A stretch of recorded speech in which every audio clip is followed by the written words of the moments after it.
Peter Obi's tribute to Gowon at 90 sparked reaction. In a nation grappling with its deep historical scars, Peter Obi, the Labour Party presidential candidate in the 2023 elections, stirred conversation when he publicly celebrated former head of state General Yakubu Gowon on his 90th birthday. And some people are saying that he is so desperate because he wants to be president. I don't understand this. Gowon, who led Nigeria during the Civil War from 1967 to 1970, is remembered both for its leadership during that difficult time and for its post-war policies aimed at reconciliation. Obi's tribute was not universally accepted, as some questioned the appropriateness of honoring a figure associated with a conflict that caused immense suffering, especially in the southeast region where Obi enjoys significant support. Nevertheless, many have interpreted Obi's message as a call to move beyond the bitterness of the past, embracing a spirit of national unity. Obi's gesture, which emphasized Gowon's role in preserving Nigeria's unity and fostering post-war healing, reignited discussions on the importance of forgiveness and reconciliation in modern Nigeria. In his tribute, Obi highlighted Gowon's post-war initiatives, particularly his reconciliation, rehabilitation and reconstruction agenda, which sought to rebuild the nation after the civil conflict that threatened to divide it forever. Gowon is credited with preventing further disintegration and restoring Nigeria's fragile unity through dialogue and forgiveness. This sentiment resonates today as the country faces ongoing regional and ethnic tensions. Obi's celebration of Gowon urges Nigerians to focus on lessons of history and seek pathways that lead towards unity rather than division. Critics of Obi's tributes argue that Gowon's leadership during the Civil War still evokes painful memories, especially in Igbo-speaking regions. However, many others see the art as a symbol of national healing. Nigeria needs to move beyond hate and unnecessary rhetorics. Obi's tribute to Gowon serves as a reminder that the task of keeping Nigeria united, one of Gowon's most famous rallying cries, remains as relevant as ever. In my opinion, those who are criticizing Obi, they have rights. Obi that congratulates or, tribute Obi's tribute to Gowon, his right his own way, whichever way.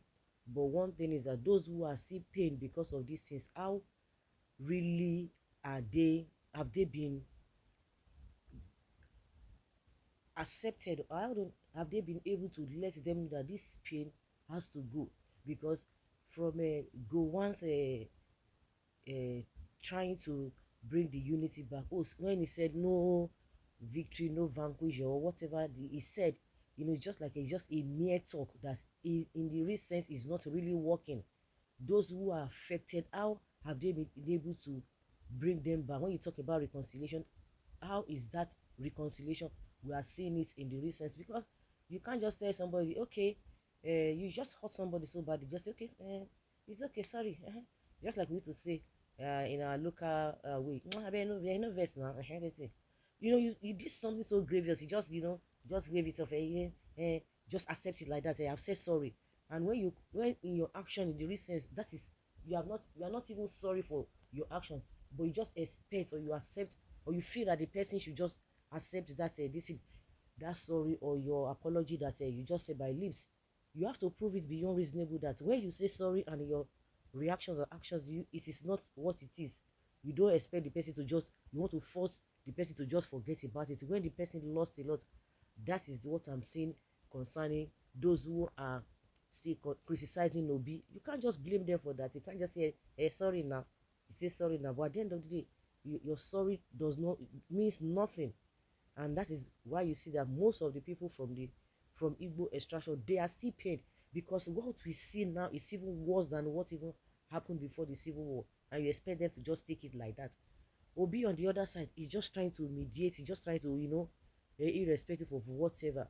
They have said sorry. Okay, let's continue the way we are we are doing, but it goes beyond that. That is his own point of view. That's why I said everybody is right in his own sense, but those who are mischievous are the ones who are always saying, they have told you sorry. Igbo, but Igbo man cannot have a president in this country, and you expect them to be happy?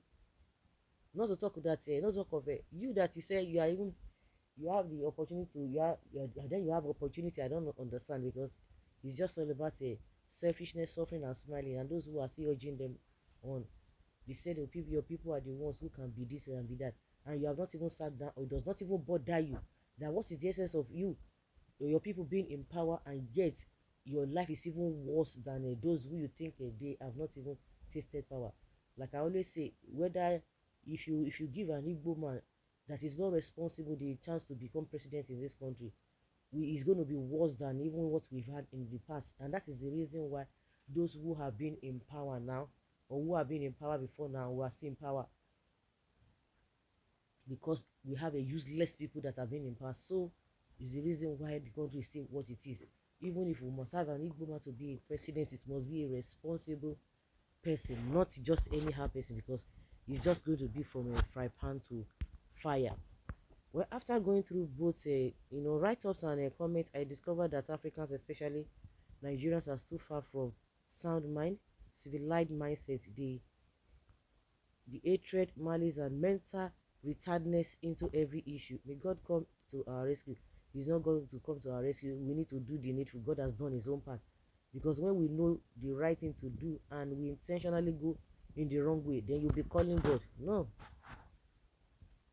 Okay, somebody says Peter Obi is getting it all wrong here. There must be restitution by the murderer and the man who committed the worst whatever in the history of mankind.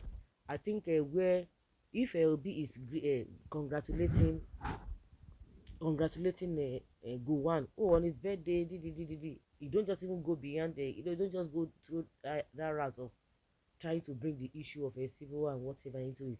I don't think there would have been problem or whatever.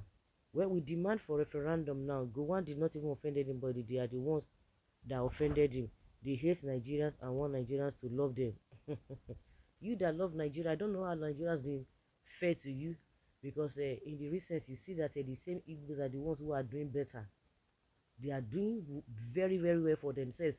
Their politicians are even enjoying themselves, because when you say, oh, somebody has not become president, it has nothing to do whether the person is eating 3 square meal or the person is not doing his business well. It has nothing to do with them, because I always say that the politicians are not affected. They just want power. The politicians in last Southeast are just just want the power.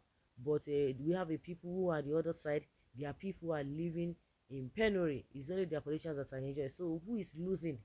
But when you see an average Igbo man is doing far, far, far better from those who claim that they have opportunity of being the leadership of this country. So guys, that's just the way I see it. You can see it from a different perspective. Everybody must be carried along. You cannot say, oh, there is that unity, and in the recess you say this cannot happen. It doesn't happen. It doesn't work that way, because you from your own tribe, you are not better than any other person.